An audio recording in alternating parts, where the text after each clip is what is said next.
On Tuesday, the WrestleVotes account tweeted the following. The situation with the world titles and Roman Reigns is complex, according to a source. They would like to go into Mania season and WrestleMania itself with two champions, but they also don't want Reigns losing at all prior. I'm told Triple H and company are open to all things creatively here. They painted themselves into a corner. It's their own fault for putting two titles on somebody when they turned around and signed this person to a new deal for fewer dates. That was very dumb. And they did this without any sort of exit strategy for how to get the belts off of him. But that was a Vince McMahon decision, not a Triple H call. So I cannot lay that at Triple H's feet. He has now inherited this and has to figure out a way out of it. But it's not really complicated at all. I kind of laughed when I read that tweet. I said, complicated? It's not complicated at all. I talked about it on the podcast last week with Survivor Series coming up. Now, I love the idea of a War Games match with the Bloodline on one side, but they could also do Roman Reigns against Seth Rollins. November is 10 years since the debut of The Shield. Reigns still has not beaten Rollins. The idea was floated online. Somebody put together this idea for there to be a ladder match of some kind where they each pull down a belt at the same time. Rollins pulls down the WWE title. Reigns pulls down the Universal title, and the decision is then made to split off the titles and let them each keep the belt that they pulled down. So that way, Roman preserves his 700-plus day run with the blue belt, and it protects him from taking a loss. Rollins takes the WWE title back to Monday Night Raw so that when Cody Rhodes comes back, he can win the Royal Rumble, he can go on to challenge Seth for it at WrestleMania, and he can bring their story to a close. Headline night 1 with Cody and Seth. Headline night 2 with Roman and The Rock if they can get him, or with whatever else Roman Reigns may end up doing. Knowing them, probably Roman Reigns against Brock Lesnar. You know they're going to want to do it. You surely did not believe the tagline going into SummerSlam that this was going to be it. Between Roman Reigns and Brock Lesnar. You know we will get Roman Reigns and Brock Lesnar again at some point. But it's really not complicated at all. It's the best way to split the titles again, which they're going to have to do if they insist on him not losing at all between now and at least WrestleMania. And even if he goes to WrestleMania and gets that match that they want so badly with The Rock, I don't see The Rock beating Roman Reigns. So he could go on and be undefeated for a hell of a lot longer than just WrestleMania. This can go on indefinitely. And I've seen different ideas pitched, by the way, for what they could do at WrestleMania, where you can have Roman wrestling twice. You have 2 nights of WrestleMania.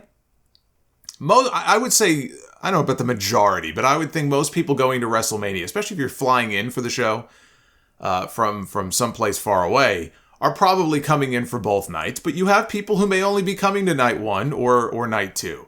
So maybe let's give them Roman Reigns on both nights. And I've seen ideas pitched to have Roman on night 2 against The Rock and have... I mean, some of the ideas I've seen the idea to have The Rock wrestle the winner of Roman and Cody Rhodes if they want to do Roman and Cody, or you can do, Roman defending one belt on night 1 and the second belt on night 2. These are all very dumb ideas. The idea of having Roman Reigns wrestle twice WrestleMania weekend to me is very dumb. It's very dumb. You have the injury risk. What can go wrong will go wrong. The last thing they need to do is have Roman go out there on night 1 and get hurt before he gets to wrestle The Rock. That would be incredibly stupid. But to have, The Rock meet the champion, the winner of No, that does not make any sense. You do not want to do that. If they can get The Rock, you build to a Roman and Rock match on night 2. It's very simple. The titles do not need to be involved. The Rock does not need to be wrestling for a championship that he is not going to win anyway.